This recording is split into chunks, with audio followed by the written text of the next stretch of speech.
will give you a brief introduction of what Git is, how Git works, um, and then we have a practice exercise that we will do all together because it's like 20, 30 steps, and every step is a new exercise and a new concept that we want to learn about Git. But at the end of the day, that's all we need for Git today. The point is that with time, you will continue using Git, right? And then you will start learning more features and more commands of Git, right? When I say more, literally yesterday, I just learned something new that I didn't know how to do in Git, right? And I've been doing Git for 20 years. Literally yesterday, my manager told me, "Oh, you can do that." And I was like, "I don't know how to do that." And he told me, "Okay, open your terminal, run this command, run this command, run this command." Oh, that's how you do it. So that's what I'm saying is like Git is it can be very complex depending on what you want to do, or it could be very simple in your day-to-day, right? Because in your day-to-day, you will be using Git, of course. Most companies use Git as a source control. And you only use like a handful of commands in Git. But there is a lot of commands that you can use in Git, okay? So what is Git?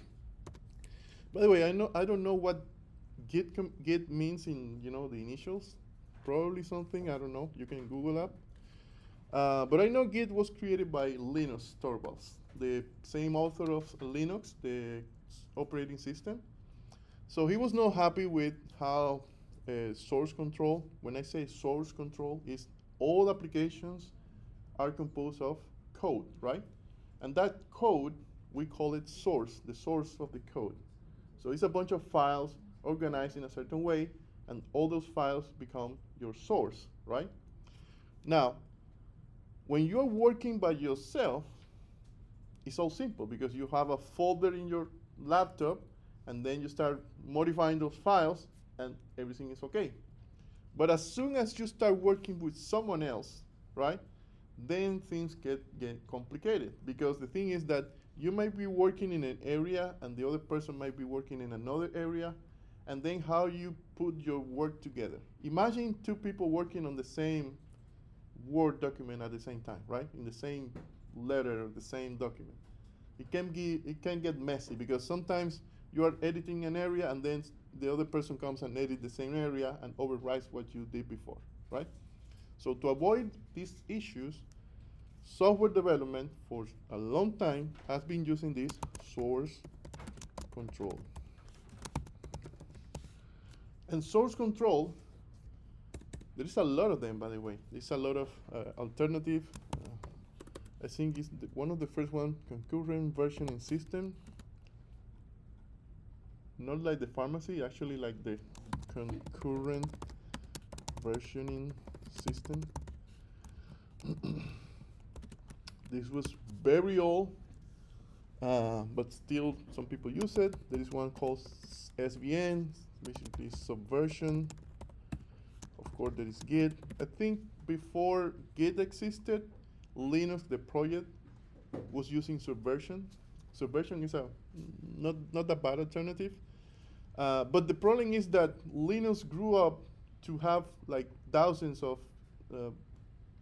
developers working in Linux, right? Remember that Linux was free, so everybody in the world was basically downloading it, adding changes, and then submitting those changes. So it was growing in code, and it was growing in people, right? So a lot of people contributing to the same code. So managing that became a problem with Subversion.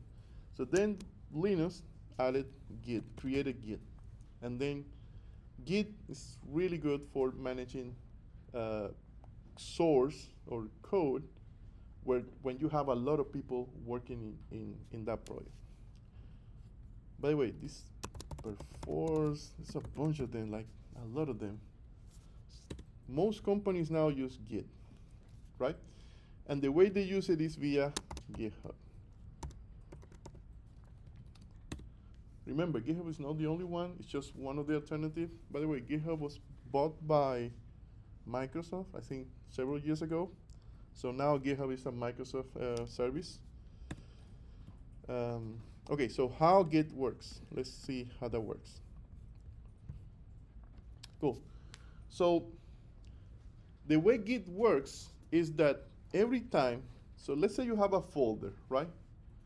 And every time you make changes to that folder, all those changes are packed together and are added to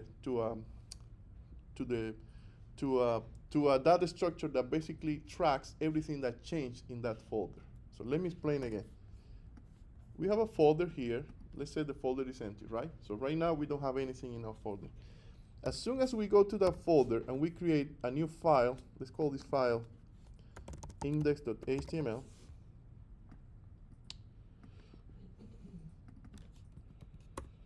As soon as we create this file inside the folder, right, we can then save that change, the changes that we created in a new file, into something that Git calls a commit.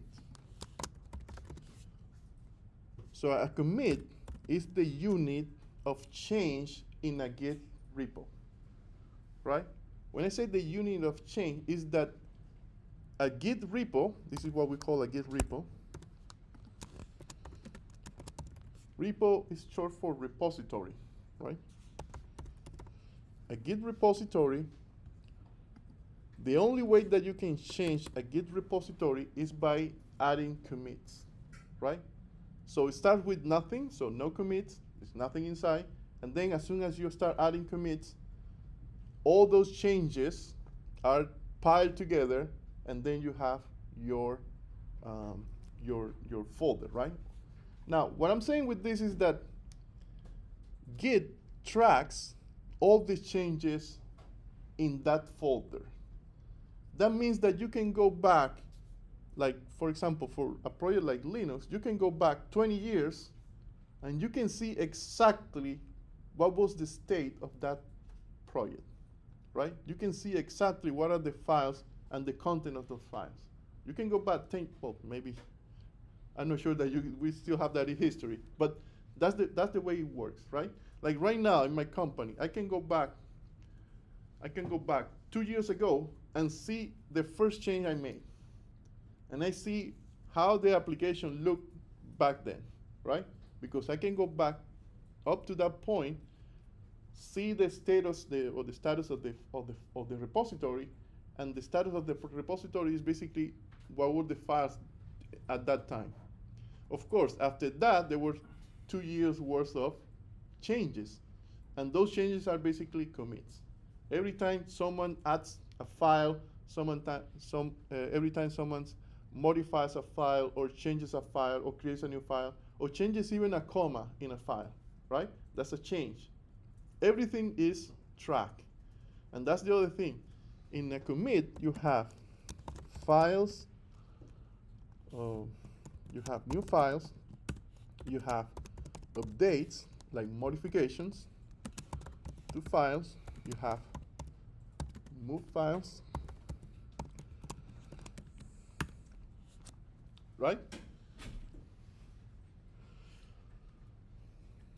We have a description of what are we changing, right? Because every commit has some type of human description. By the way, the description is given by you, the person that's adding those changes, right? So you can say, okay, for example, for the first commit here, I would say add, let me do the description here.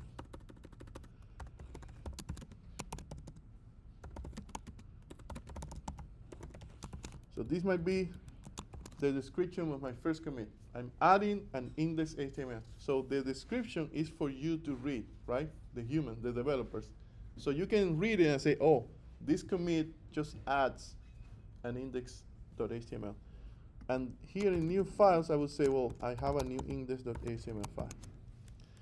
The other property that we have here are a SHA-1 code. SHA-1 is just a format. It's like a cryptography format for that commit. It basically identifies that commit as unique, right? There is no two codes similar.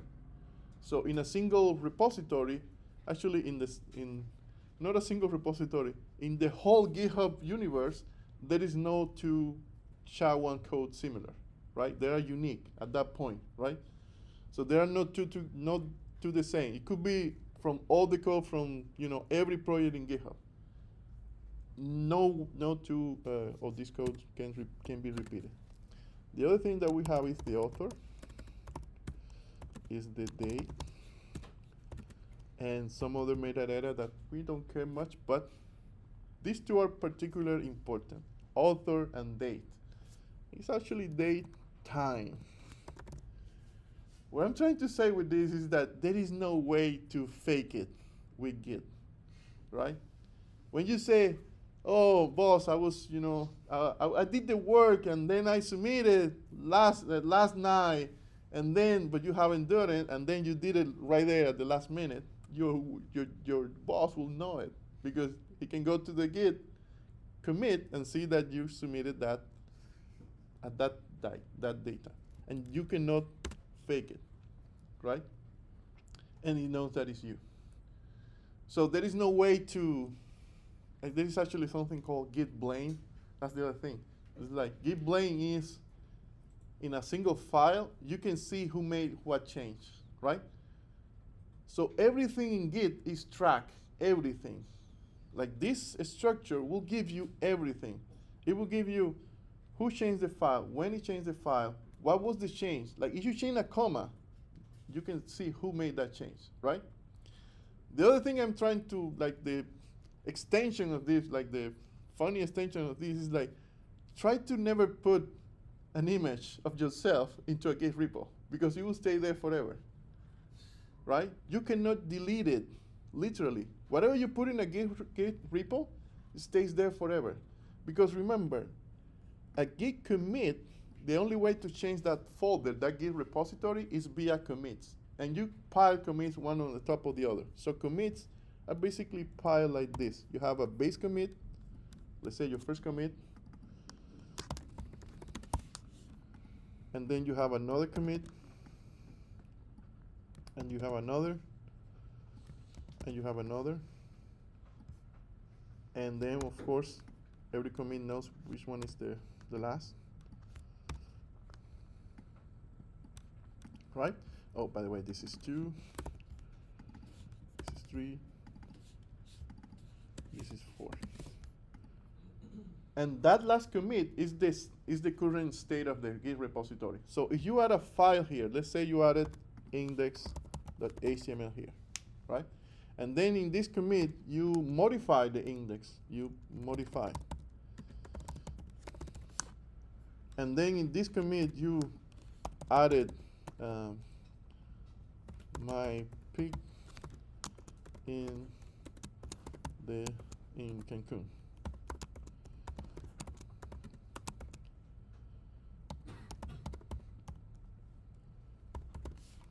Right?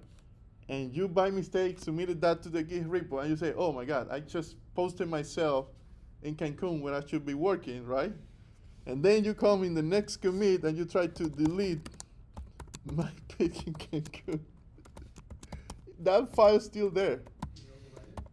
No, it's still there because what you can do, you can go one commit up and the file is right there.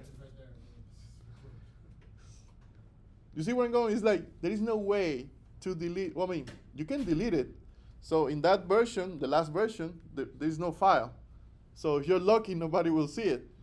But if someone just go through all commits and see what are the changes in the commit, you will see an image there and say, what is this image? And then open it, you will see that image, right? Is it still in commit 3? It's still in commit 3, exactly. The image still lives in commit 3. You can go in the next commit, delete it, but it's still there. There is a copy of that image in that repo somewhere, right? If someone comes along and downloads the whole repo, they will not have the image from, the image will not be there because it's deleted, right? In the last commit, the image is not there. But if you go back in the history, one of those commits have the image. Yes? So if I ever want to go work on that repository, that session that I'm doing is good. That's a commit. The session. Good question. Good question. Yes. So here I'm putting really simple examples. Every commit is just a chain, right? Index, modify, added. But it's actually It's everything that you want to do. Like you want to add 3 files and you want to modify some other files and you want to change other files. All those changes are in a single commit, Right. right? So yeah, it's just like a session. It's like yeah, you can call it session, but the right name for that is commit. Yeah. And then the other thing that we do usually in the industry is that every commit matches. We use ticket systems, right? Like if you have work to do, again, everything is tracked. Like companies don't just give you a high salary for nothing, right? They will track everything that you do. So they will give you a ticket for every task that you have to do, right? There is a lot of system for that. Actually, GitHub has a way to track tickets. They call it issues. But there's a ton of them. There's Linear, there is Jira, there is a bunch of other Trello, Asana, yes. So the ticket, the ticket has a number, right? So you can put the number. Usually, what you do, you put the number of the ticket in the description. And because Git can be integrated with those other systems, usually those two have some type of relationship. So when you put the ticket number, then automatically you get a link to see what's the information of what you're doing. So Based off the description. based on the description, yeah, because for example, in my company, we use something called Linear. So when in Linear, you do this, and this, I say fixing something, right? That SLA 8723 is tied to the system, to the Linear system, and says, oh, 8723 is this. So you have a link in Git to that, and from there, from Linear, you have a link to the commit. So everything is tracked again, right? So the description is important in that sense. You want to put something there that has meaning, right? That has like a reference. And it's always a commit. It's like the unit of work. Like, let's say you have a ticket to, hey, this list here is not sorted alphabetically, right? You have to fix and make it be sorted alphabetically. So they have a ticket for that. You go to the code, you fix that, and all the fixes that you make related to that change are a single commit, right? And then you push that. Well, there's a process for that we will learn later, and then everything is tied up. Yes, question.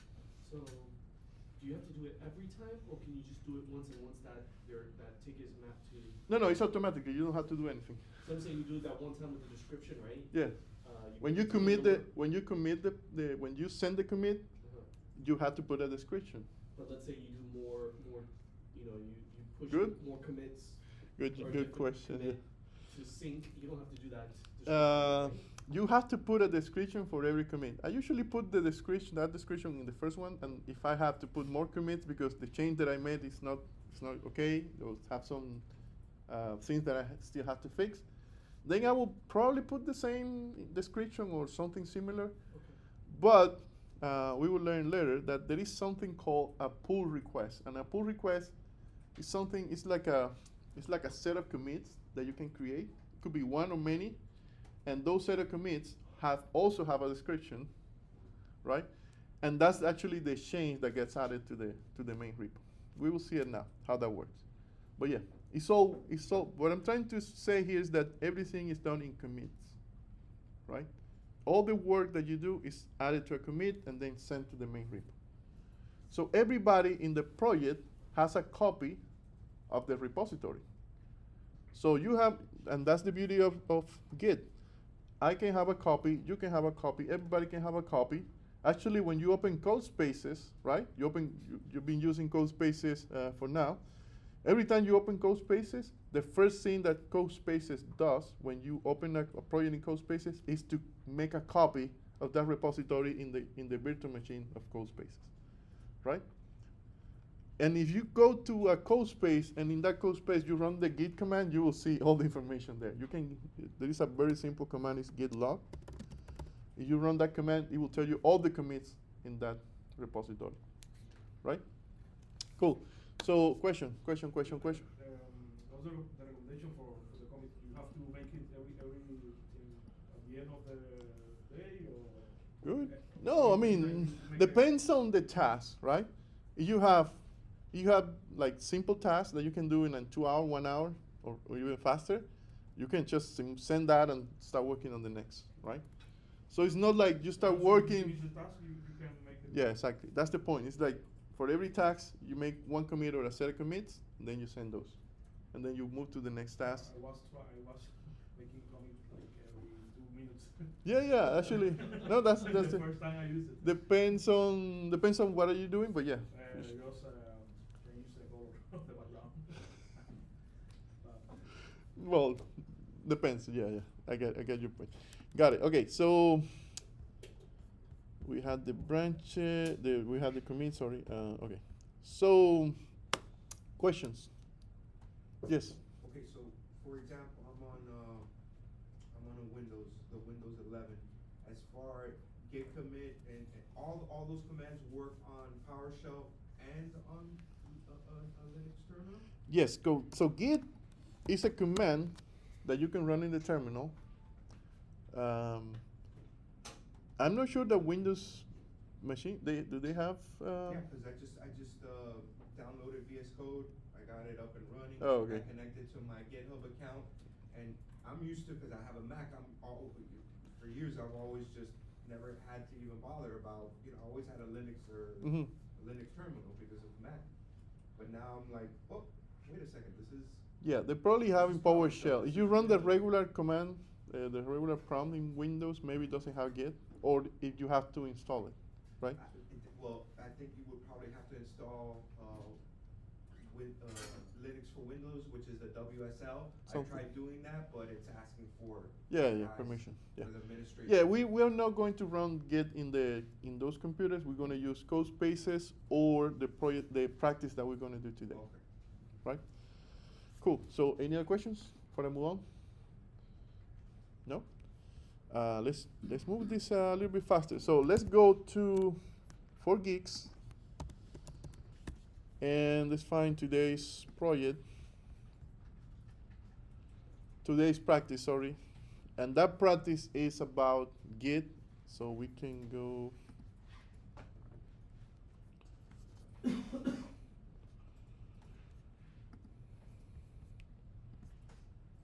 Okay, the Git.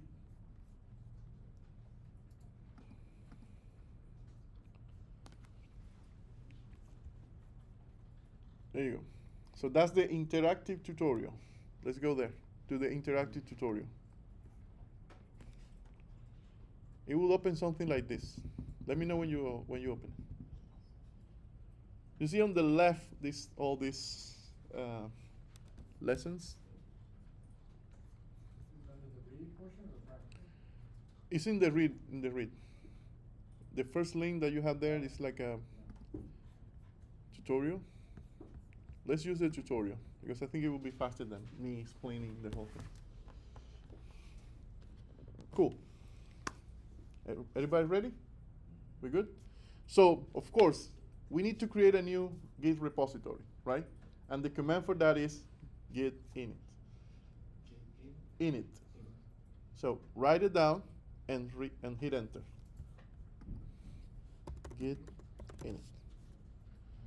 So what you're seeing on the right is like your project, right? You have a project folder. There is no files.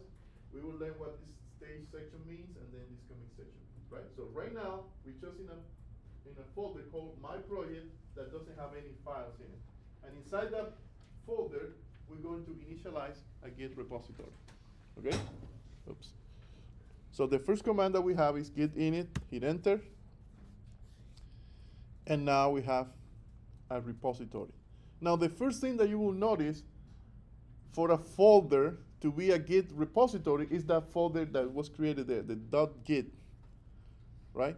So if you see a folder that has a .git inside, that means that folder is a GitHub repository. Got it? Okay, so next. And this, by the way, git init, nobody day to day, you never use git init. Because when you get to a company, someone did git init like 10 years ago, right? So nobody actually today does git init, unless you are just creating a super new project, right? You're creating a new project from scratch, like nothing. Nobody does that anymore because you have to start somewhere. Otherwise, you will be writing a lot of code, right? So git init is very uncommon. But now this command is super common, git status. And git status like if I check my local terminal, how many times I've written git status, I will probably get like 1,000 or 2,000 times. Probably in the last year. Maybe not last year, but well, yeah, last year. So git status is very common. It's because git status is the command that you use to check the status of your repo. So hit enter, and there you are. So you can see there. Maybe you can see it. Well, you can see it in your computer. So you have on branch master initial commit, nothing to commit. What are you going to see in the status? What is it going to tell you? So the status will give you all the things that are different in that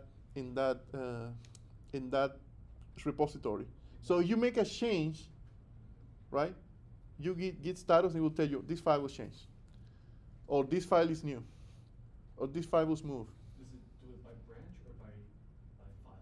Just no. We will learn what branch is in a minute, but just to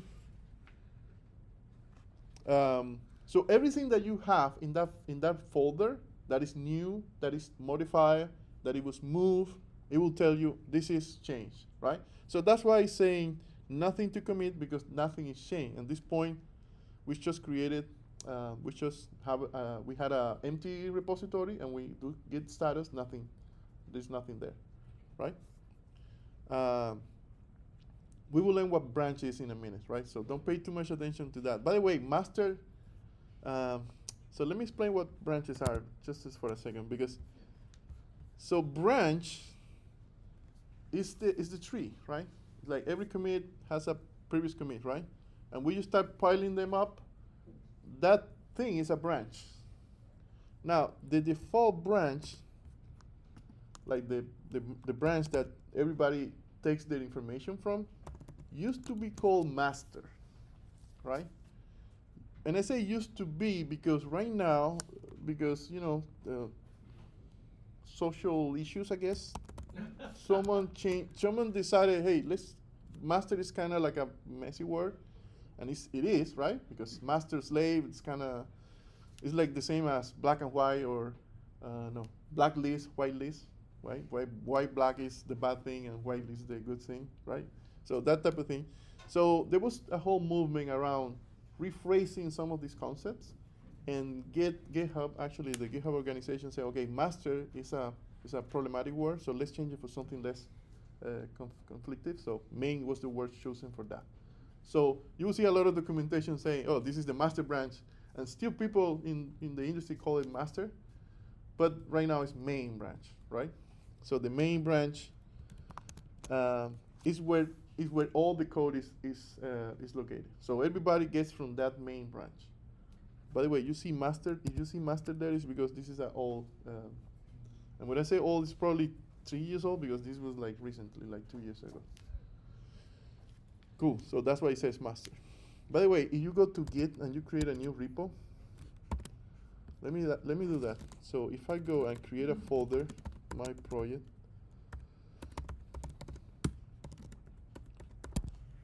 Everybody can see that on the screen, right?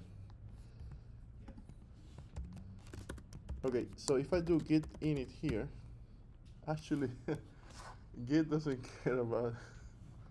You see master still there? So the git command still creates a master branch. I think it was GitHub, the one that changed it to main, not Git. Git still master. So I guess it's correct. Cool.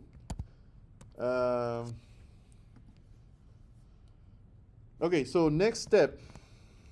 The next step is to start working on that new repo. Now, you see that a new file pop up there, myplan.txt. And if you run git status again, it should give you some information about what's new in that repo, right? So I just created a new file. Let's run git status again and see what's there.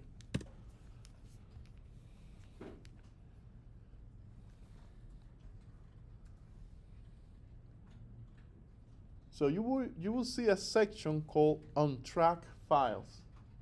On track means that Git is not tracking that file. It's not taking that file into consideration.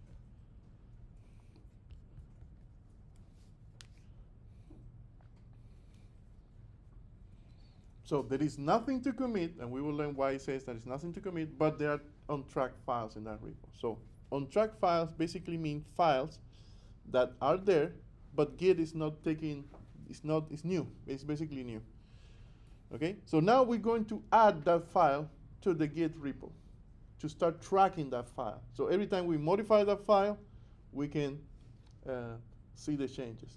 By the way, you can have files in the GitHub repo, in the folder, and just keep them on track. That means that when you submit that commit, that file will not go to GitHub, right? It will stay in your local version, but you are not tracking that file. You don't want that file to be tracked.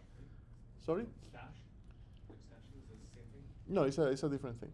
You can have a file that is not tracked, but in this case, we're going to track that file. So the way to do it is we're going to send a commit with that file. And the way to create a commit is we do git add, and the name of the file, what's the name of the file? myplan.txt.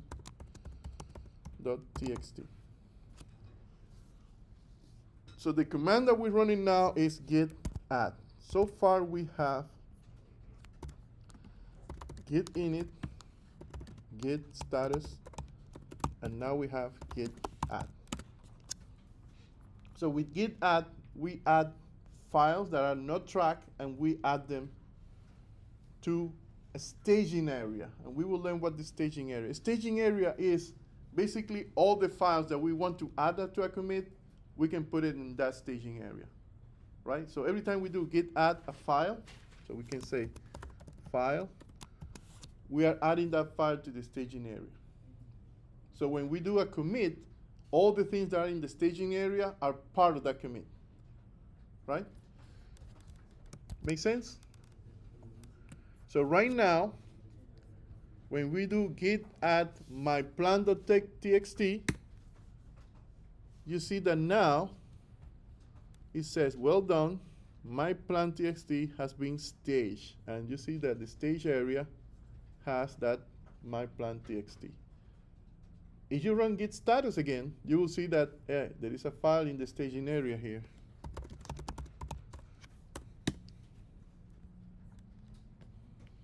As a new file. Got it? By the way, I noticed that this interactive tutorial is adding in some text like, hey, good job. Like, that usually know what's coming up in the terminal. Like, let me show you exactly what the terminal shows. Like, if I have a file called myplan.txt and I do git status, this is what I will see. So, no commits, on-track files, my file, because it's not tracked, and when I add it, and I run git status, this is what I'm gonna see. So this is all the changes to be committed, that's my staging area. Usually you will see them in green, right? Let me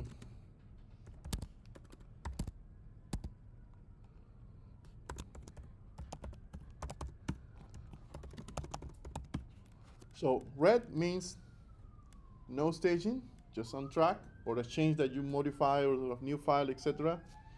But only the things that are in green are in the staging area. So when I add it, and it runs git status again, there it is. It's part of the staging area. That's in the you will see those two colors in the terminal usually. So greens are all the files or all the modifications that are going to be sent in the commit. Red means it's changes or new files or just anything new, but it's not going to be added to the commit, right? Make sense? Cool. Professor, Yes. In your terminal, how did you get so quickly to your project like that? Like when I'm on terminal, I got to CD into documents and then CD into the file and then CD like. Well, I just create a folder and move it there. You just create, okay. Yeah, I just create a folder, one folder, and I move. One folder, my project, right? Okay. Yeah, I don't have to move too much. Great. Okay, so now we have, you see, we have the file in the staging area. Now we need to commit the changes. This is the step when we actually take the changes and we make the first commit, right? And the command for that is git commit dash M. So the command is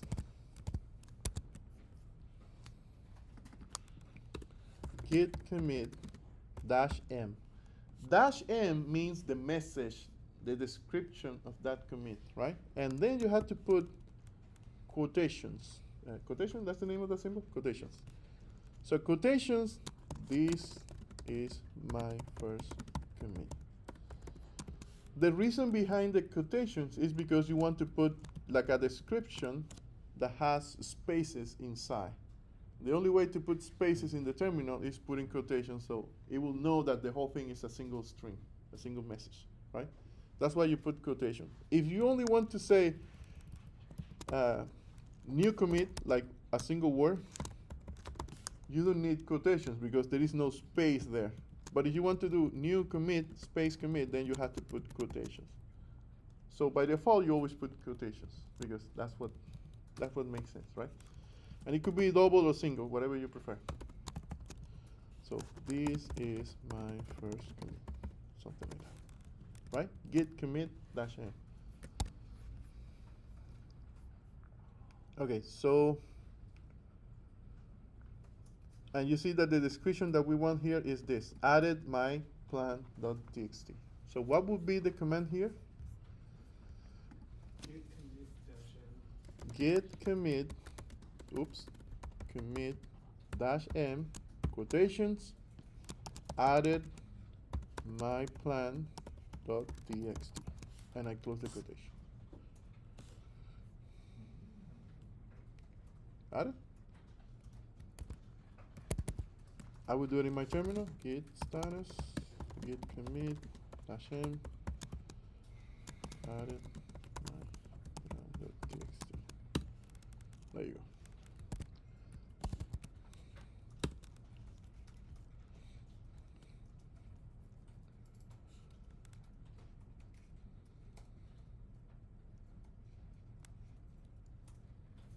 Wait, did it wrong? Yeah.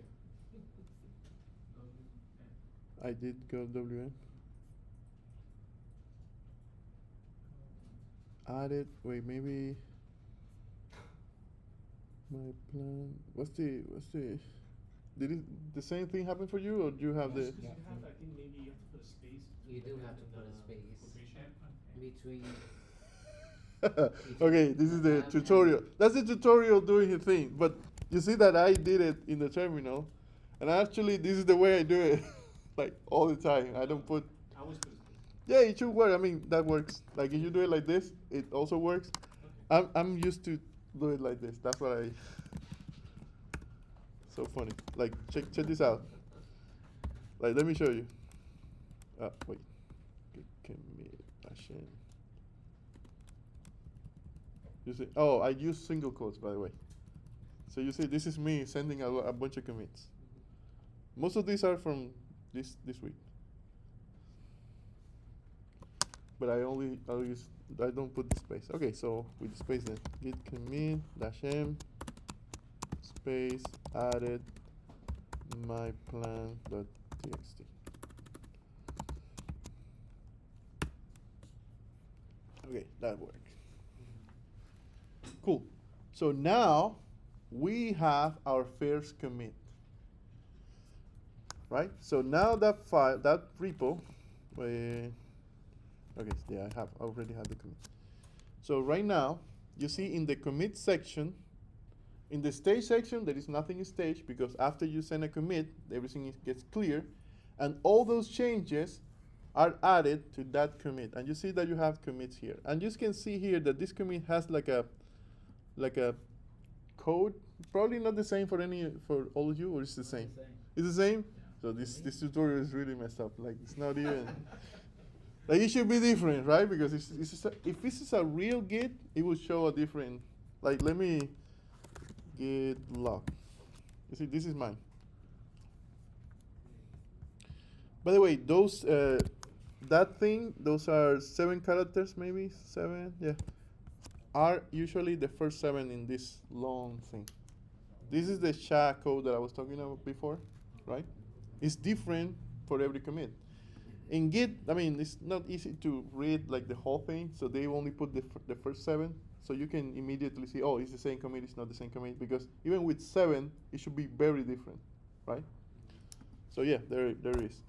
By the way, that's a command that you can use, git log. It will give you a list of all the commits, or paginated list of all the commits. Got it. So let's see what's next. Questions? Questions? The tutorial, I think, only likes the double quotes. Only, you see? Good. I mean, this is good. This is good. Okay, so adding multiple files. So now we have a bunch of files. You see September plans, October plans, monthly meetings, and of course my plan that was already there.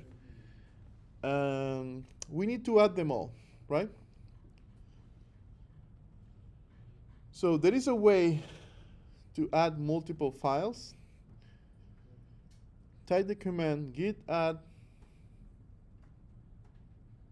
*.txt in order to add all the text files that have been added or edited in our repository. So git add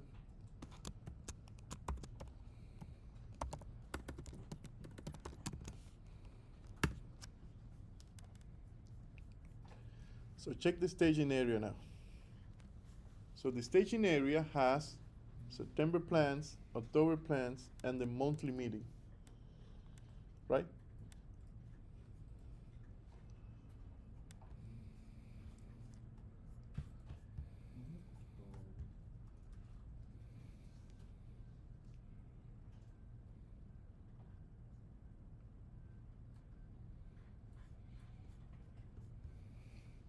But it added September and October plans even though they're not text. But the files inside them are text. Oh. You see what stage are the files? The folders are not even important in Git. I mean, they're important because they will give you the position of the file that was modified. But if you create a folder, so if you create a folder, it's kind of hard to make Git submit a folder because a folder is not content, right? There's nothing in there. It's just a folder. So it only adds things that have been changed. Yes. New or changed. New or changed. So that's why the my thing. It was not. It's not in the staging area because it's not modified. Changed. It's not modified. So now git reset is a command that allows you to remove things from the staging area. Let's say you added something to the staging area and you don't want it there because you don't want to commit it, then you can remove it with reset, right? So it works the same way as git add. The same way you do git add this file, you can do git reset this file, and it would remove it from the staging area. Now the instructions here are, let's try to reset the last file we added to the stage. So if we added all the files using *.txt, we can do git reset.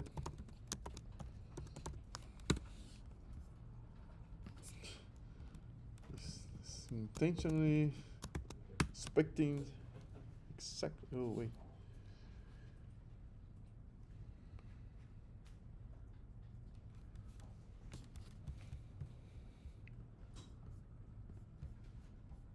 Oh wait, what is the reset? Reverse the previous, the same arguments as git add. Let's try to reset. Okay, git reset.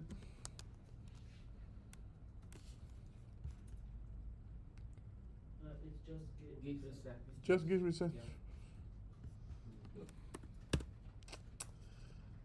Okay, so everything gets moved from the staging area. In reality, you can use git reset and more. Let me show you my examples of Same git. way that you would add a file, you would Yeah, reset file. exactly. You can reset files individually I target one specific file. by targeting one specific file. Yeah. Or you can do git reset and target them all, I guess. Again, there is so many git commands, like so many variations of the same git commands that you only use a very small subset, right? There is usually some person at that company that's the one that is a Git guru, and when you are stuck in Git, you go to that person and say, what is the command that I need to run this thing, and they will give you the command, right? There's always one of these persons in every company. In my company happens to be my manager. Luckily for me. Got it. Okay, so we did the reset. Perfect. Let's add the files again. Okay, git. What if we do git status here?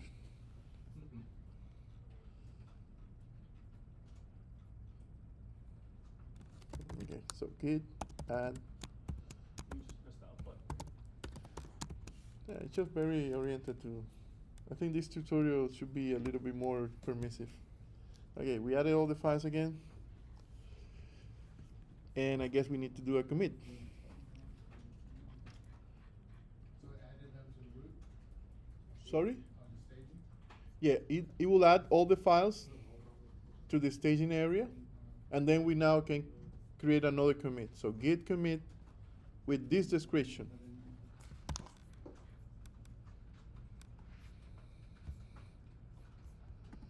Git commit -m space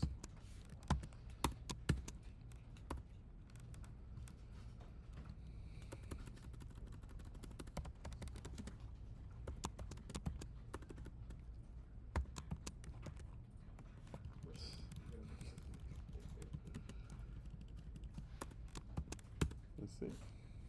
There you go. And notice that now I have another commit. And nothing in the staging area. Remember, after every commit, the staging area gets clear. And I still have my folder with all the files. Got it? Cool. Git log. We already saw git log. It's reviewing all the changes. So run a git log.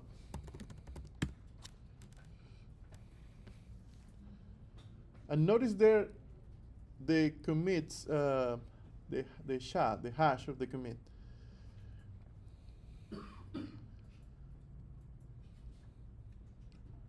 So we have the commit hash. The hash is the number, that number.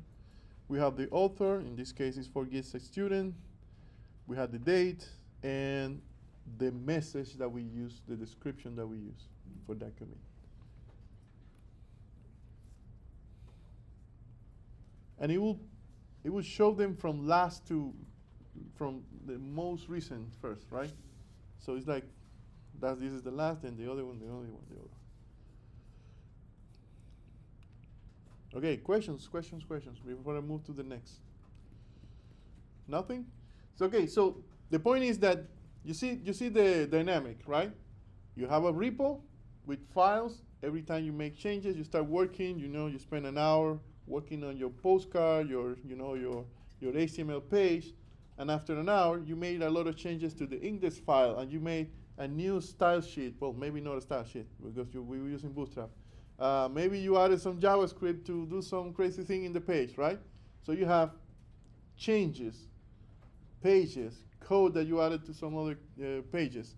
So when you do git status, it will give you all the changes that you made, right? And then you do git add, all the changes, or you just do git add.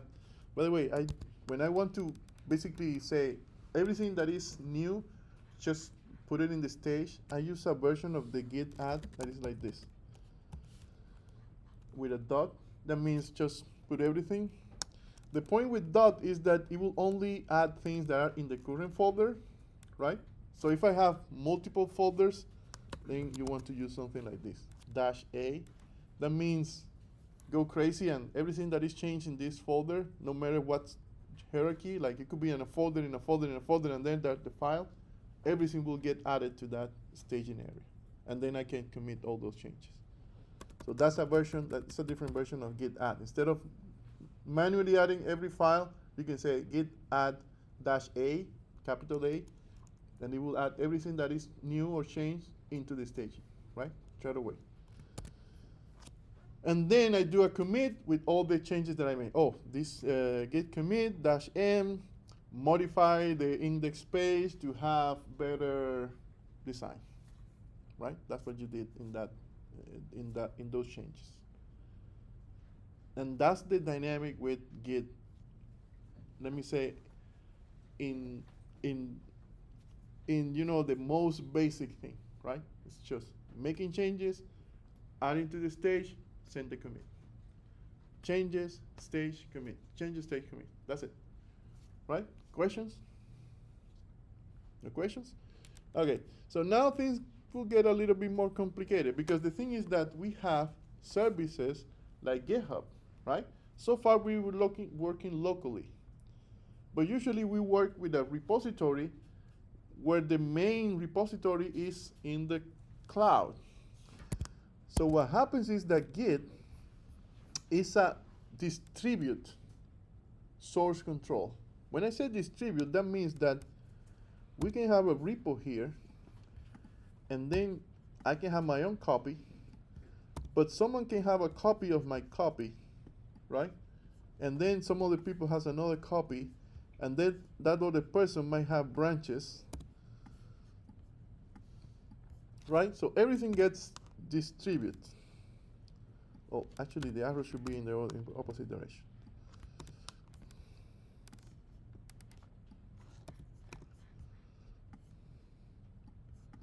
So what I'm saying is that, but at the end, everybody contributes to usually a single repository. It doesn't have to be that way. You can have, actually for some time, there was this cloud provider, Heroku. Still around, right? But they removed that possibility because I think they got hacked. So Heroku had a thing where you can have, like you have your GitHub repo, and you can have like another copy of your repo in Heroku. So every time you make changes to that repo, those changes were already put in production, right? So you can have something like this. So this is GitHub, and this is the cloud provider, right? You can have your repo with the cloud provider, like a copy. The cloud provider can have a copy of your repo, and every time you push changes to that repo, right, your changes get deployed in production. That used to be a way that Heroku worked. I think they removed that, and now they are basically saying, no, we are going to get the code from GitHub ourselves, so everything, we're cool, because I think they have some issues there. We'll probably get hacked, I don't remember. But the point is that you can have a central repository of your code, right? And that's usually what GitHub is. It's a central repository for your code. So we need a way in Git to be able to specify that my local copy is connected to a central repository, right? When you open a code space project, that connection is already established, right? If you open, we will do it later. You can open any Git, any code in code spaces, and you can run the command to see what's the remote repository, and it will tell you, oh, this is in GitHub / your name / name of the project, right? So let's see what we have to do now. We can use the git remote add command followed by the name and the URL of the remote repository. Usually the main remote repository is named origin, and the URL of the remote repository should be this one over here. Double quotes are not needed. So let's add a command to add this URL as the remote repository. So the command should be git remote add origin and the URL. So I'm adding a remote repository, calling the name of that remote repository will be origin. Usually origin is the default name.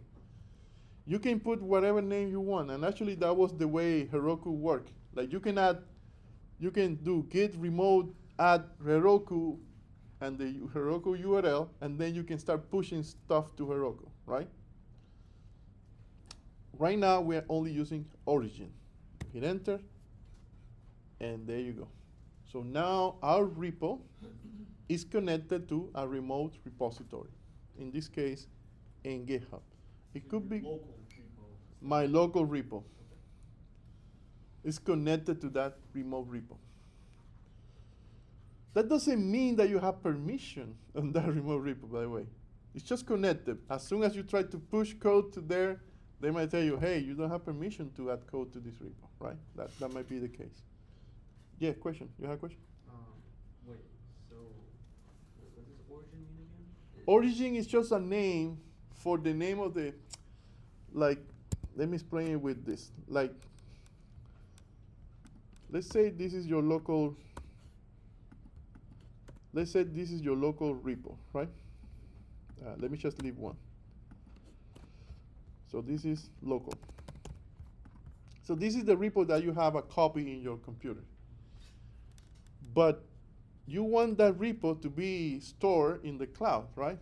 Something like GitHub. So the way you do it is you connect your local repo to that repo, right? When you create a new repo in GitHub and that repo is empty, you can, in whatever code you have, you can say, you can create a commit. You can do git init, git commit. You commit all your changes, and then you say, okay, remote add that repo that is empty in GitHub. So when I do push, everything will go there, right? So that's why you put in like a remote. And that origin means like the default name that it's like same as master or main. Oh. Just a name for that thing. Okay. You're pushing to the origin. You can have multiple, but in this case, like honestly, 99.999% of the time, you should have origin. You don't need more than one, because you don't want your code to be all over the place. You want your code in a central place, right? You can have thousands of engineers working on the same repository, but it's the unique. It's like they call it source of truth. Like it's the only one, right? Everybody should have to commit to the same. If you have more than one, what's the purpose of that other one? In the case of cloud, for example, Heroku is like, oh, when you have this version, another remote repository, you can push to it, and then you will have something deployed in the cloud. But that's no longer the case. Like cloud providers, like Heroku, basically say, no, we are not going to do that anymore. What we're going to do is like listen to changes in GitHub. Every time GitHub modifies a file, GitHub tells Heroku, hey, there is a new change here, and Heroku will pull up the changes and deploy them, right? So it's easier. So basically, this will be the cloud. Oh wait, I think it's 4, right? So the cloud. Oops, sorry. Will also have a local copy. And GitHub will tell the cloud, hey, there was changes in this repo, you have to pull them up, right? Yes? I'm a little confused. So the origin is in GitHub or local? GitHub. In GitHub, okay. This is origin. Like origin is like the name. Do not call it GitHub every time, because the thing is that every time you do a git push, the first time you have to specify where are you pushing to, right? And you want to say, I want to push it to GitHub, to the origin, and the origin is GitHub. So it's just a generic name? It's a generic name, exactly, like main, master. You can have like branches. It can be named anywhere, any way, but we prefer to use main now instead of I don't know, any other thing. By the way, some companies that main branch, they call it def. Super weird because it's not common, like, right? But yeah. But origin is just a name for that default remote repository, right? Got it. Okay, questions? Other questions? Okay, so let's see what happened here. I have one question. Yes. We wanna use all the time GitHub, Yes. real life, Of course. all the time. Yes. Because the thing is that most companies use GitHub anyway. Okay. Like, I just wanna make sure, I don't know, you wanna change it, no, I would not change it. Like, CSS. Oh, in 2 That's weeks, a 2 weeks, good- forget about CSS. got it. Okay. No, GitHub is, again, the first thing, your first day in a company is like, give me your GitHub. The IT manager or, anybody in that company will say, give me your GitHub account, and they will send you the invite. Like the same way you got the invite for Git Academy, You will get an invite saying, "Hey, welcome to I don't know this company, organization," and then you get the invite. You accept the invite, and now you are part of that organization, so you can access the repositories of that organization. It could be one. Sorry. On GitHub. On GitHub, yes, everything is on GitHub. Microsoft, like Facebook, everything is in GitHub. Yeah, like everybody has repos in GitHub. Like, what's the point of having your own? I mean, maybe big, like really big companies, like really big companies. Like a side, like having your own is just like a lot of side things you have. Yeah, exactly. Oh no, I think GitHub has the enterprise versions. Like probably Facebook had that, right? And they have like special servers for them, so nobody gets, you know. But a lot of Facebook, like if you go to GitHub, like go to GitHub right now, you will see, and it's probably called Meta by now, but where's the search here? React. Let me see who owns React. Facebook? I know it's Facebook, but I want to see. Oh, that's actually Facebook. That's the name of the organization. Oh, Meta. The handle is still Facebook. The name is Meta now. So you see that they have how many repos here? I don't know, a lot. I don't know where they have view all repository. Let me see. 129. It's a lot of things there. Where did you search on that? Sorry? Where did you search Facebook? On the search bar here. Oh, Yeah, most companies have the, like for example, but the funny thing is that we're going to learn about React, right? What is React?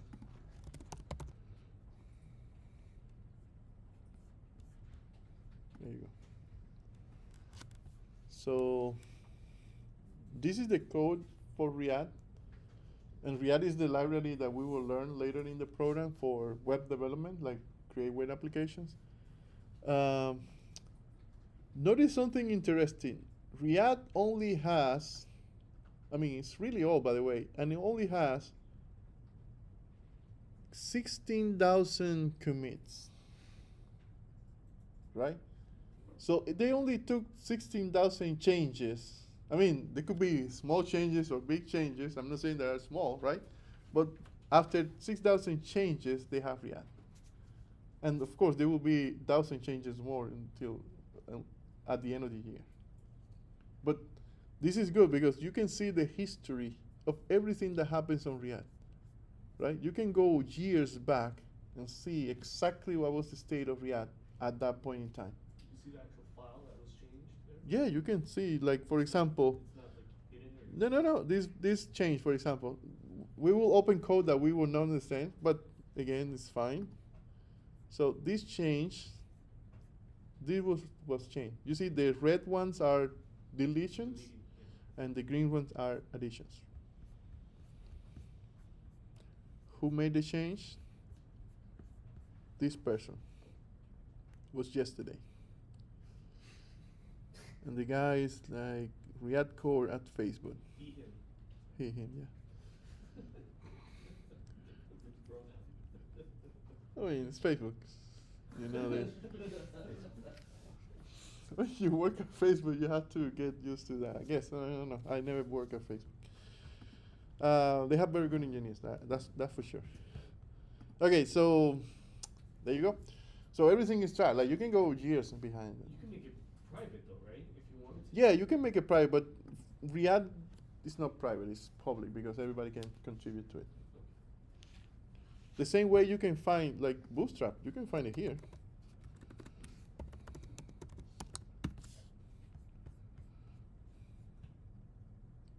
There you go.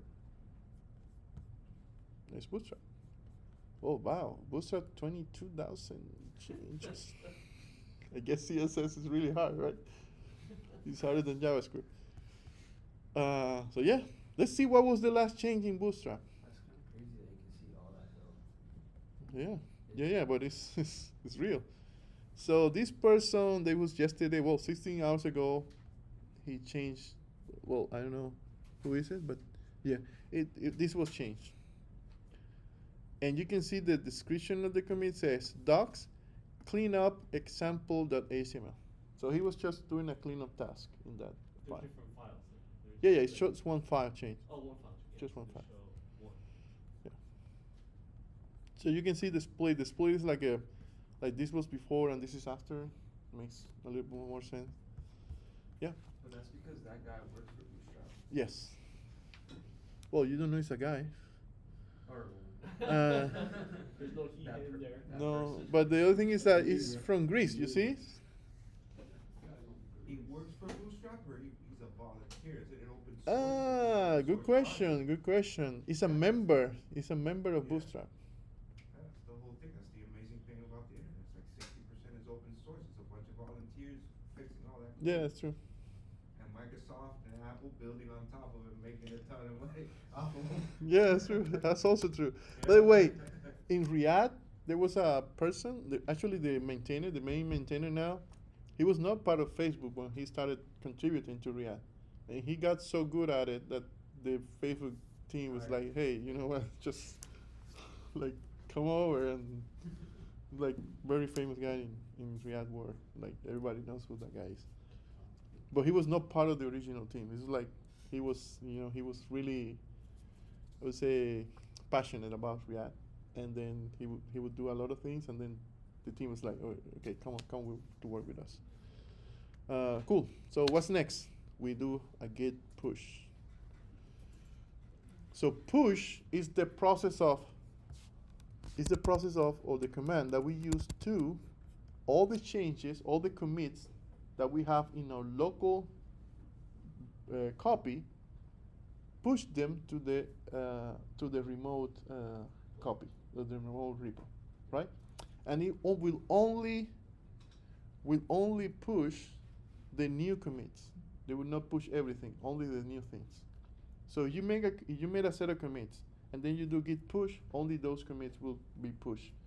And then if you try to do git push again, it will say there's nothing to push, right? Because all the things are already in the remote repo.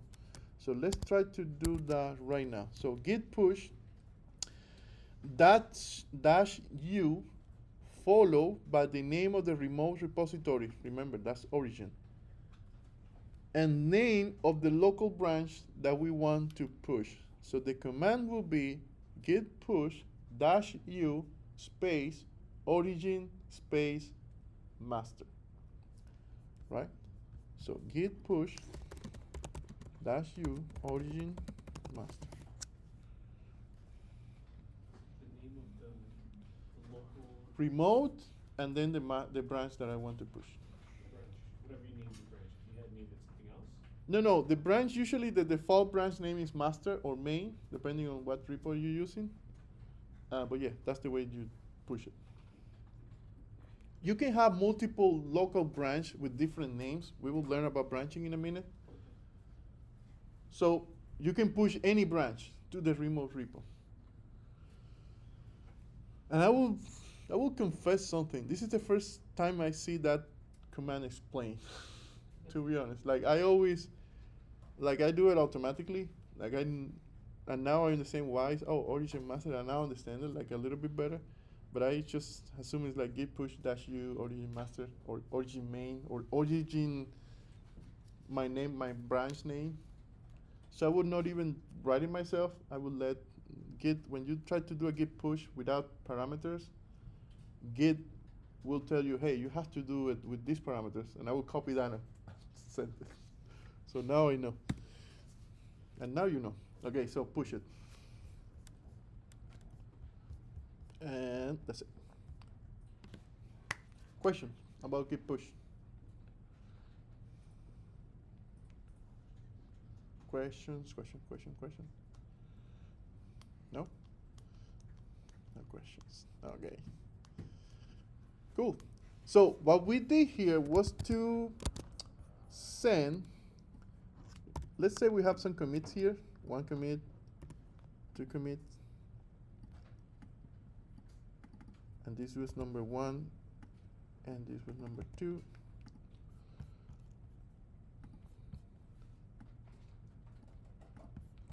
So what we actually did here was to send those commits to the origin repo. We send those commits to the origin. Now, what happens? Let's say I have John over here, right?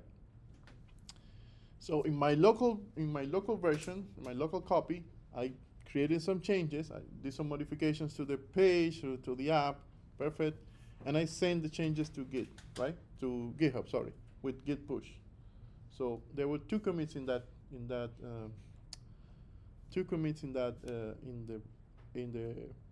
origin now. Now what happens with John? John doesn't have the latest version, right? Because now the latest version is whatever is here. So when John tries to work, the first thing that he has to do is to update his local version, right? And the way to do that is with git pull. So you have another command called git pull. So git pull will basically connect to the origin and see what's missing on your local repo and copy all those commits. So basically it will do this.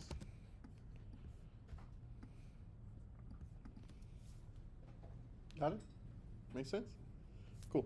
So let's run that command. Let me see. Git pull following by the name of the remote. So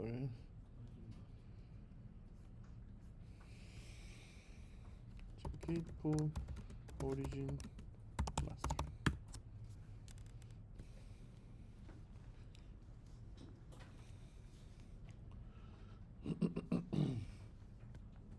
In this case, I think they are mimicking that someone changed the file.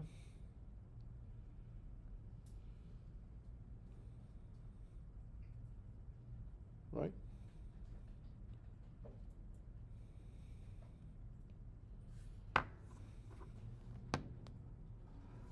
Huh, interesting. Okay. It's just git pull. or Git git pull. add. See, yeah, git pull is the command. Git pull is, Just git pull. yeah, but you have parameters as well. Origin, master. Origin, right? Origin, master, yes. Origin master. Yeah, origin space master. Origin is the remote, master is the branch that you want to update. Got it? I think by default, because origin is like the default branch, you can see that if I go to a repo and I do this, oh, because this repo doesn't have a remote. Let me show you another repo.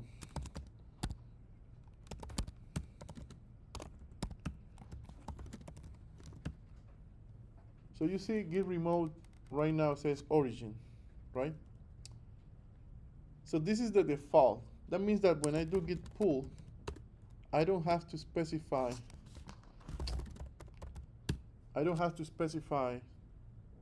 origin or master, because it will take the default origin and the branch that you're currently in. So right now in the main, actually main, I don't have a master branch. I have the main branch. So this is the same as doing git pull origin main. If this is slow, it's because I'm tethering using my phone. I'm not sure why, but yeah. You see? It says already up to date, so nothing changed. Okay, so now what's next?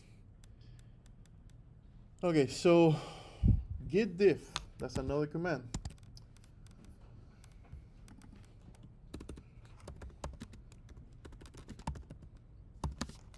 Now, git diff is the command that we use to compare files, right? And you can compare files. Usually when you compare files, you see that rendering that we saw when we were comparing the changes in a file, right? So it will show the red parts and the green parts, that new, modify, etc. So that's a diff. That's what we usually call a diff, a difference, right? It's like a visual representation of the difference in a file.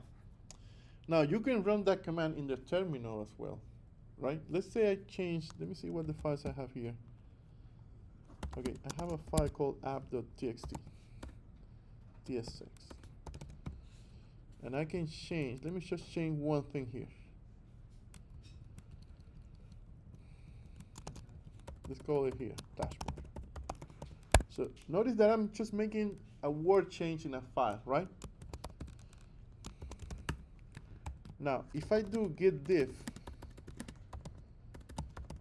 that command will tell me what are the differences, but if I do git status, I can see what files were modified, right? In this case, I modified this file. But if I want to actually see what modification was done in this file, I can run git diff and the name of the file. And it will tell me, even in the terminal, right? You know the terminal is very limited in terms of graphics. But even in the terminal, it will tell me this line and this line are different. So the red one is the old one, and the green one is the new one. So I can see there that I modified that line and I changed dashboard, right? Now the browser version of diff will have like the exact word that I changed. In the terminal version, it's just the whole line. You say, okay, this line is changed, and this is the new line. If I put this in a web, it will tell me in this line the only thing that changed was dashboard, right? Only that word. But again, it's the same concept, right? It's a diff. It's the difference in the file. If you run git diff like this without any parameter, it will give you all the differences. So you have a lot of changes, right? We will print a lot of things. So you usually want to show only the difference in a single file, right? But you can do it in the terminal. Now, what's the command here? Let's use the give diff head, where head refers to the most recent commit. And that's the other thing. I can compare files or the whole repo versus a different commit, right? I can see from this, let's say I just pull it, all the changes, right, from the main repo. But I don't know what was changed in that last commit. I can say git diff head, and that will give me all the changes in the last commit, right? So I can do git diff head, and it will say this was modified in that last file. By the way, I think we should take a break because we are not even close to the end. Got it? So, questions about git diff? No questions? Let's take a break. Yes? Why's head capitalized? Oh, got it. That's a good question. Great that you noticed. So head is the name of this commit. The commit that is on the top of this is what we call the head. That's all. It's the latest commit, exactly. This is a reference to the latest commit. Top of the line, it's at the top of the line. Yeah, top. Otherwise, you will have to specify the hash. Oh. So it's better to say, just give me the one at the head, right? That's what head means. It's like it's just a shortcut for the last commit. But you can compare versus a very different commit, right? So that's the point. Every time you're committing, a hash is being created to make sure that It's legit, unique. that's, It's unique, yeah. Okay, let me stop this here. So commits are connected one to the other, right? So we have commits. Every time we do a commit, that commit has a reference to the previous commit, right? Oops, this should be a 3. And every commit has a different hash, so we have a different identification. And every commit has all the files that we changed. It has a description, author, datetime, etc., etc. So there's a lot of information in a commit. Now, all these commits are stacked in something called a branch, right?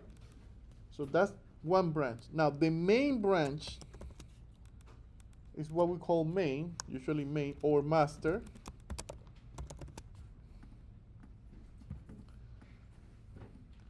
And that's kind of like the principal branch in that GitHub repo, in that Git repo, not GitHub, Git repo. Now,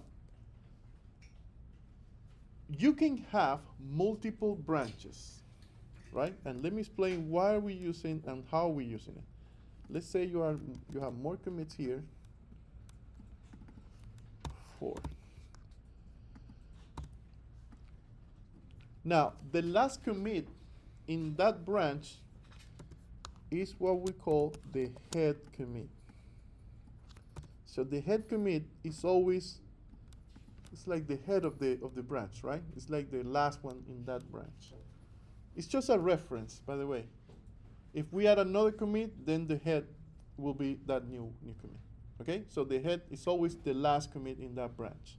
Now, what is a branch actually? A branch is actually a way for us to allow for multiple works in parallel, right?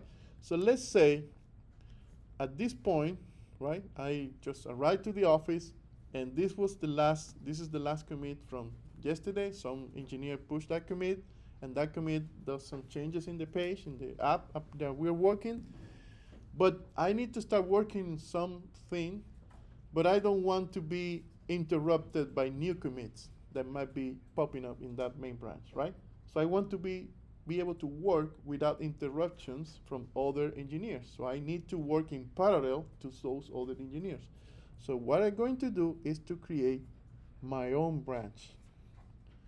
So from this point on, of course, I first have to do a git pull. So I have all the latest commits, and from that point, I can create my branch. And I will call my branch whatever I want. I can call my branch, actually, the way I call my branches is my initials, and then I put the name of the ticket that I'm working on. So that's usually the name that I give to my branch. The names are, you can put anything, no spaces, it's just a word completely, but you can use the slash, right? That's a character that it seems to be allowed. But usually it's like initials, dash, something. The reason for the initials is because branches don't have ownership. Anybody can own the branch, right? But when you put the initials, everybody knows that that's your branch. So nobody will mess up with that branch. That's basically what it is. So you give it a name that will be indicative of who's working on that branch and what work is being done in that branch, right? And that's usually what we call a feature branch. So because right now I'm working in this ticket, and that ticket is the new, I don't know, invoicing feature from my app, right? So that's the purpose of having a new branch. So when I start working, when I create that branch and I start working on that branch, all the commits that I'm submitting are inside this branch. So, oops, sorry.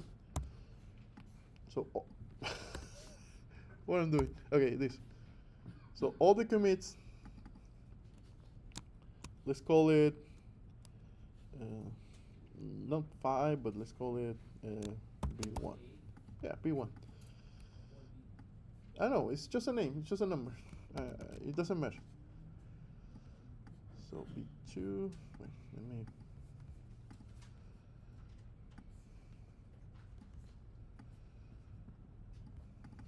Okay, so B2, and I can add as many commits as I want to that branch until I have my feature complete, right? I can spend 1 day, 1 week, 1 year working by myself in that branch, right? 1 hour, it doesn't matter. All the commits that I'm working on are going to that branch. So everything here is connected to this branch, right? Of course, the main branch it might be still adding commits. So someone here might be still working, still adding commits to this branch, right? So the new branch is a copy of the last commit of the main. No.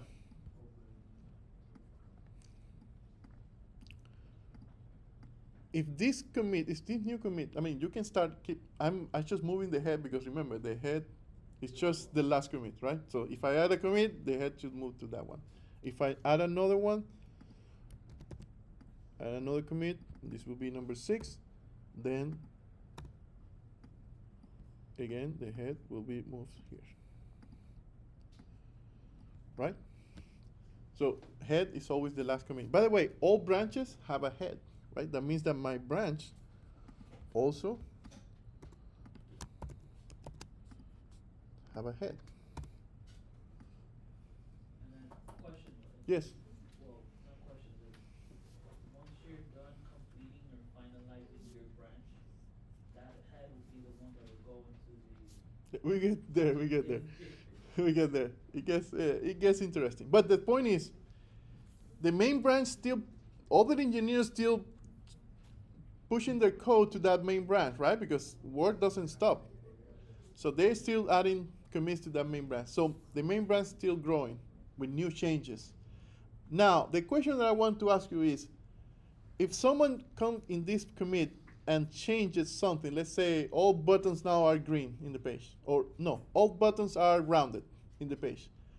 Will I see rounded buttons in my branch? You have to make a pull, right? No, right? Because I don't have that change, because my code goes through this route, B3, B2, B1, 4, 3, 2, and up, right? So I will not see anything in commit 5 or commit 6. It's all based on this commit, based on the one that I branched from, right? So that's the first thing. Is that you only see from where you branch it, and then you can add all the changes that you want.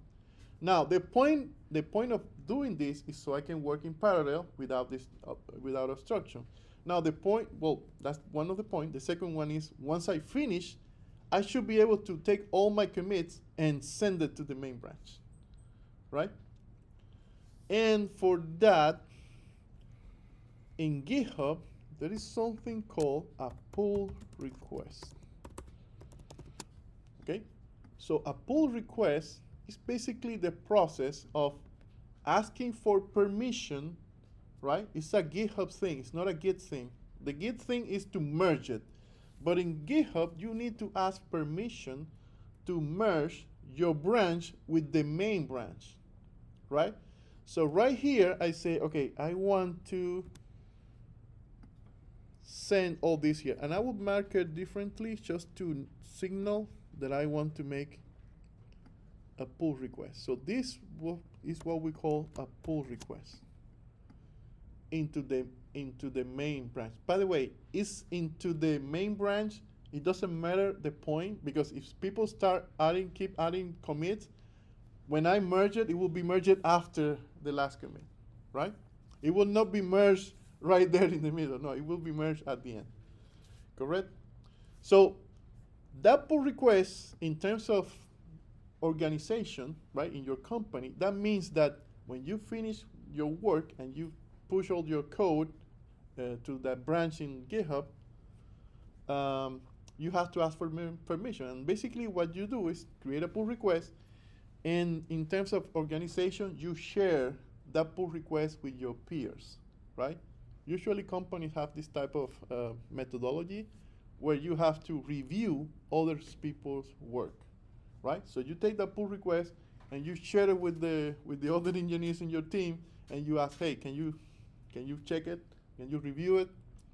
So they basically will go to GitHub, they will see the code, and they will say, oh, maybe you have to change this, or this is not the right style that we're using, or maybe, hey, this is not working the way it should be working, because they can take your code and they can run your code, right? Actually, it's very easy now because there is a lot of tools, like cloud tools are now integrated into GitHub in a way that when you do a pull request, automatically creates like a deploy of that version. So anybody that's reviewing that can check the version that you just deployed and see if that works the way it should work, right? If it doesn't work, they will tell you, hey, this doesn't work. Or if you are using, let's say you are styling an image and you're using float left, and I will tell you, don't use float left immediately. That will be my first and they will ask you to change it. So that's like a request for change, right? If everything is okay, then, by the way, if you need to change it, you can go here and create another one, and this will be before. Of course, the head will be moved here with the new changes, and maybe the description for this new commit. Maybe the description for this new commit is, and actually that's mine, and you will see it's super funny, because this is my go-to commit message.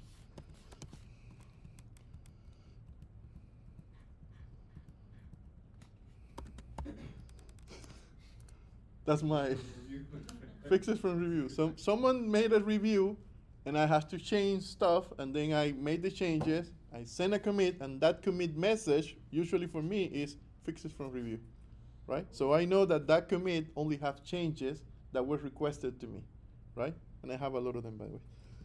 So you see, it's substantial. So again, add all the commits necessary. You add for a permission to merge it on the main branch.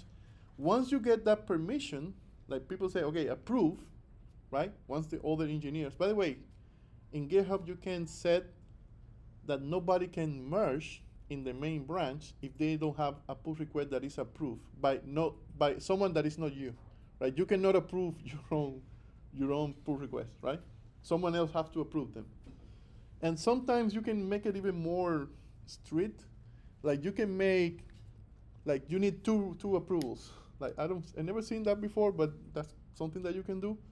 Or you can mark certain files. Like there are very, I would say, complex files in the project, and they have like ownership. Like if you touch one of those files, you need the approval of that person, right? Because that's the only person that knows, like, have the context to know what change you're making to that file, right? So that's ownership on files as well. So you need approval, right? That's the thing. Once you have the approval, you can merge those. You can merge all your commits. So what happens is that when you decide to merge, sorry. Okay, so when you decide to merge your pull request, all your commits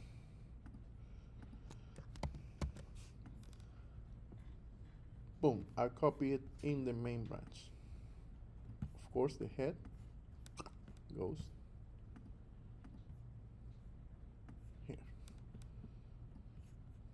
Okay? Now, what happens at the end? What happened here? Like, yes, all your changes, right? Your new feature, your invoicing page or whatever new page you added to your application is now, everybody can see that page now. Okay? That's perfect. But what happens with your branch? Production. The branch? Yeah. Disappeared. No. It's still there, exactly. So you have to manually, I mean, most organizations now put some setting that says after you merge a pull request, automatically delete the branch. But if you don't have that setting, the branch will stay there, right? And you can see some organizations that didn't have this setting, they have like thousands of branches.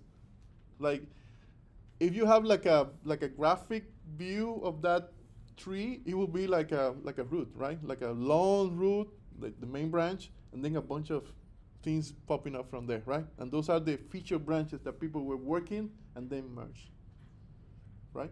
But the branch is still there. So locally, you still have it, and you can still commit to that branch, but as soon as you try to push to that branch, then you start getting into dangerous territory. So my suggestion is, as soon as you measure pull request, you go ahead and delete the whole thing.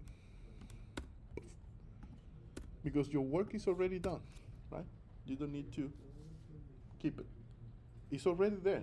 All the commits are there. Now, the way these commits are added to the main branch, there is two ways. One is the merge, and the other one is the rebase. Rebase is what I did. It's taking all the commits and put them in the main branch.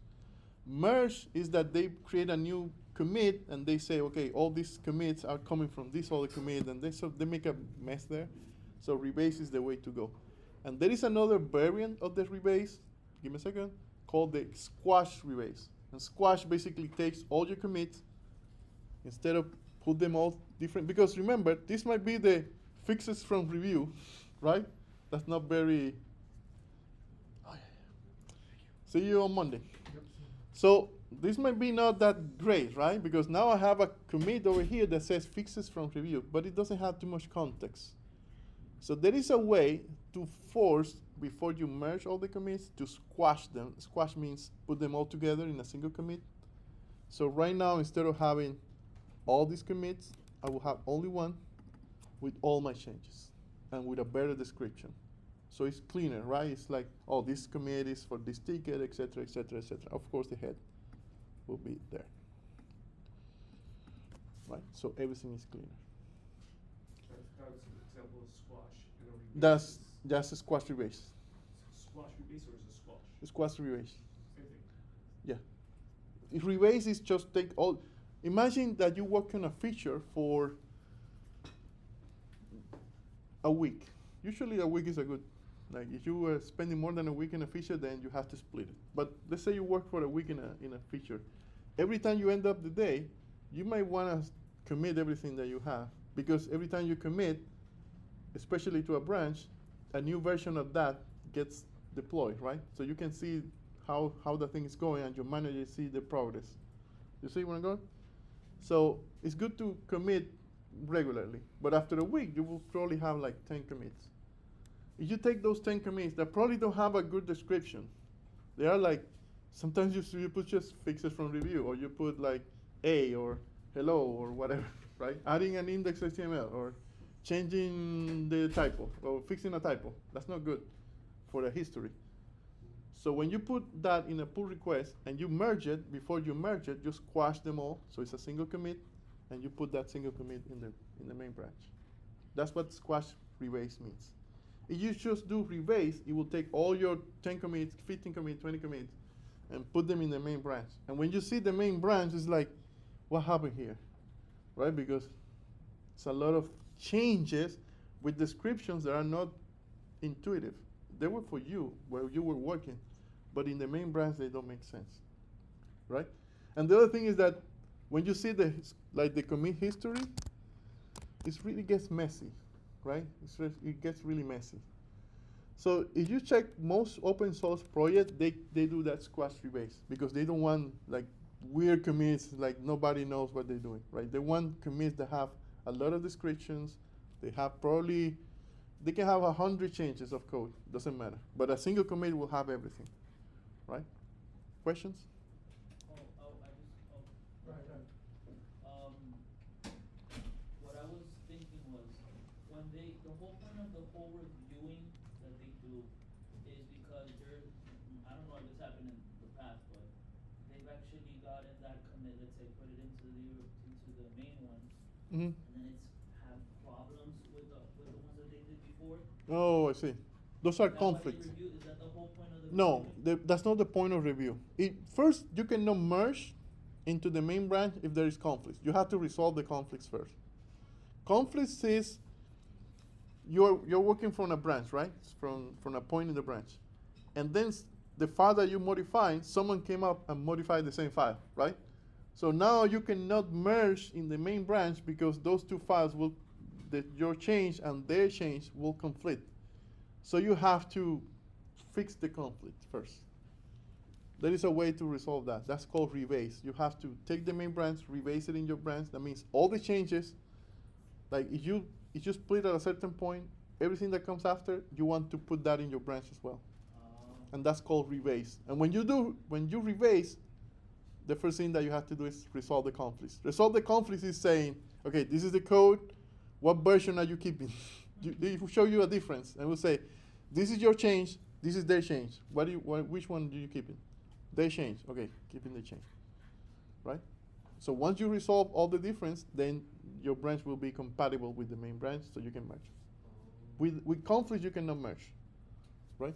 That's what I was gonna ask that. Yeah, it's impossible. There's no way to. Question? Okay. In maintaining a logical hierarchy, you branched off of 4. did a squash rebase, now you've got the B1 under the 6. Would that make it automatically a 7? Yeah, yeah. This actually, when you do a squash, there will be like it could be something else. Okay. Like that, the other commits disappear and a new commit gets created with all the changes from those commits. But within the process, it maintains the hierarchy. Yeah, yeah. They keep the same. Yeah, yeah. Always. We only have one. Like if you check, let's do an exercise. Let's say let's go to GitHub. Wait, not here. Let's go to GitHub and check some public repo. Facebook. Actually, Bootstrap. Let's call Bootstrap.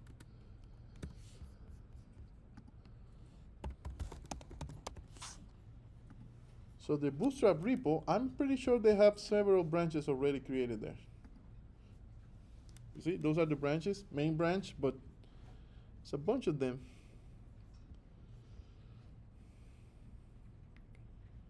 Okay, Patrick Haukley. And you see that this is like the convention I was talking about. You put the name and then the issue that you're fixing, right? So let's see what this person is doing. So he said this branch is 2 commits ahead. There should be a way to see the difference. Let me see if this. Yeah. Oh, here. Fudge. Oh, that's the only thing that he's changed. He added the if statement. Yeah, it's just one commit with one change in one file. Nothing else. So you can see, what I'm saying is that you can see every branch that there is. And it's actually even better because you can see all the branches that are active and you can see all the branches and all the branches 2 years ago.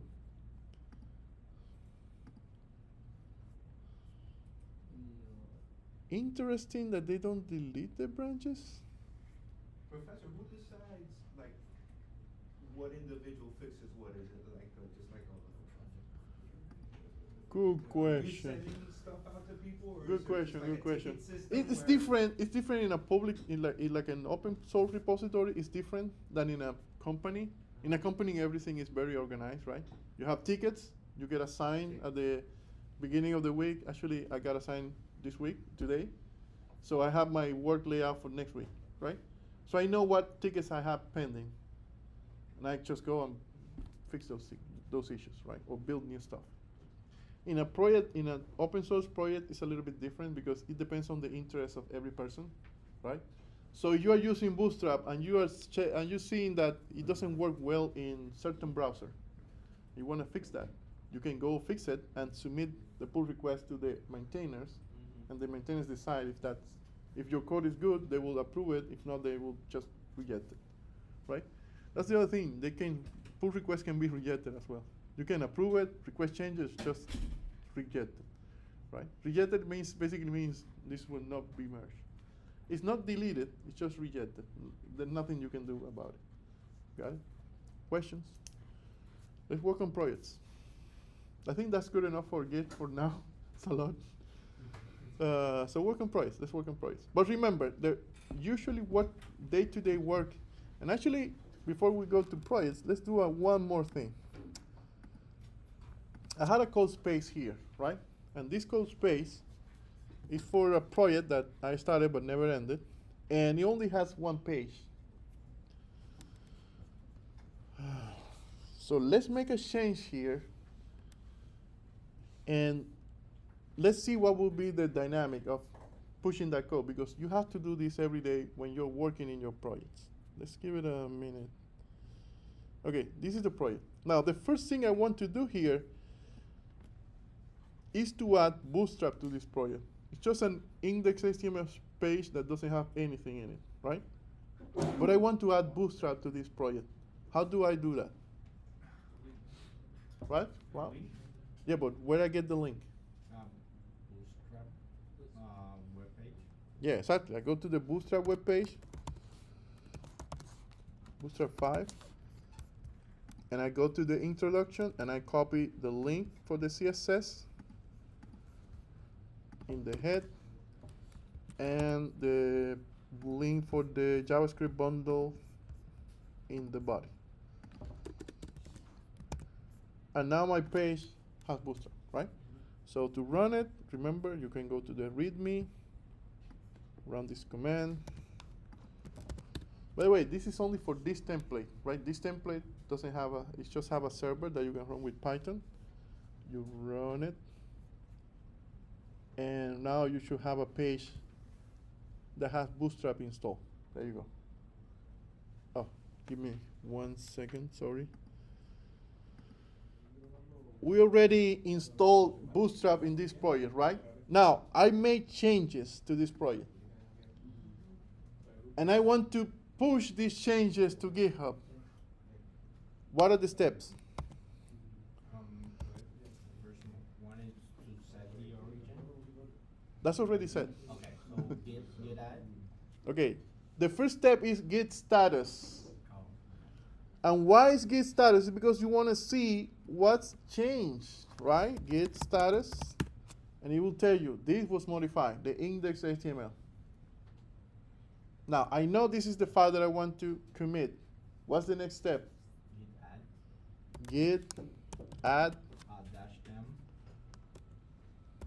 No, git no, index.html. index.html. So I want to add that file to the staging environment, to the staging area. Now I did the git add. What's next? Git push. Okay, no. Git status again. So I can see that I actually have that file. I mean, if you are confident enough, just avoid this step. But I got to see that the file is staged. There you have it. Now, what's the next step? Git commit. Commit. Dash M. Now, you put dash M and you put the description, right? So I can do something like this. Oh, wait, lowercase m. Added Bootstrap, right? Or install a Bootstrap, whatever you want. Now, what happens if you put? What happens if you add git commit without dash M? It will still work. The point. No. The way git commit works without specifying the message or the description in the command line is it will open an editor, so you can put the message there. You can put like a paragraph of description. And then when you close that file, it will assume that you finished writing the description, and that will be the description for your commit, right? So I will do that now. Boom. So it will open a file. This file is temporary file, right? Whatever I put here, hello, I just added Bootstrap to the repo. Now I can use all Bootstrap goodies. Happy hacking. Right? As soon as I close the file, that's the message for the commit. Right? So if I do git log now, I should see the whole. Just close the file. You don't have to send it. You have to save it or anything. Just close the file, and that's the message that you will use. Notice here that all that garbage that I just wrote is the description. So you don't want a single line description. You can just do git commit, hit enter, whatever shows there, that's your file. By the way, this will also work in the terminal. It will open a very ugly editor, but still work, right? In here, it will use the same Visual Studio Code. This git commit will work when you do the Squash? right? But you have to, with the squash, you have to write a very detailed description. That's what they do. When GitHub does you got the phone. When GitHub does the pull request with a squash, it will take all the messages for all the commits, put them together, and that will be the message of the new. Cool. So what's next? Git push. Got it. Git push. There you go. So right now, the changes that I just added, the adding Bootstrap, is part of my repo. If I don't do a git push, and I accidentally close these code spaces, of course it's not lost because code spaces stay, I would say, active for a short time. But if you delete the code spaces without committing your changes and pushing your changes, you just lost the code, right? So the only way to save that code is to git commit and git push. So right now, those changes are right here in my repo. And notice that my repo now has 3 commits, and the last commit says, hello, just added. Oh, the first line is kind of highlighted. That's cool. And I can see what changes were made. Okay? Okay, so I guess we have a half an hour to work on projects. So let's do that.